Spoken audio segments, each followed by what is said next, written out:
Well, let's take a look at an article again from the March issue of Science News.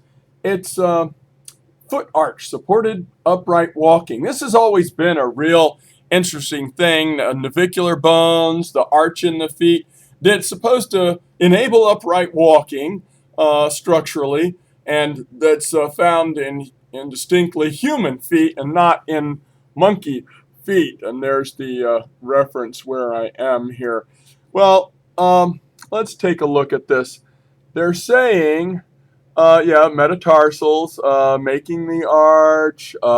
They're saying this is 3.4 million years ago, and they're saying that it is some unidentified hominid. Now, the problem is 3.4 million years ago, the Lucy fossil was dated at 3.2 million years ago.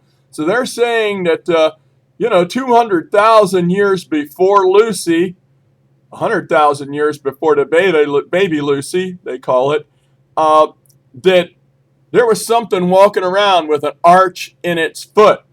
But Lucy didn't have an arch in the foot. Knowing how human feet evolved. Oh, yes, and let's see, the arch. That's an interesting thing about the curled dollar bill thing. It shows you how the arch is important. But it's exciting if you live and die for foot evolution.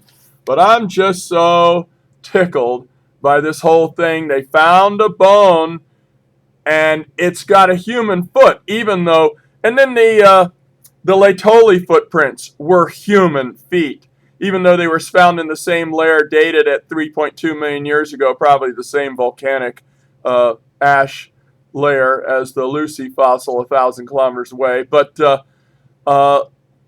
Lucy's foot bones were curved more than a chimp's foot bones. Supporting an arch with that kind of a foot?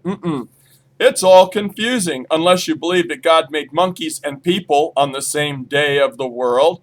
But trying to make a story where this thing gradually all worked and Lucy's our ancestor and this new foot fossil is part of the story, even though it comes in the wrong spot because it should have come after Lucy.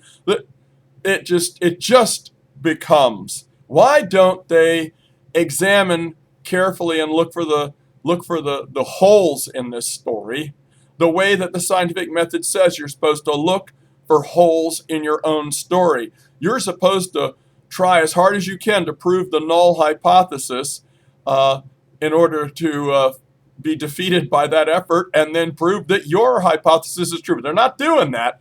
They don't examine very carefully the stories they wish to be true. But you keep thinking, Dr. J.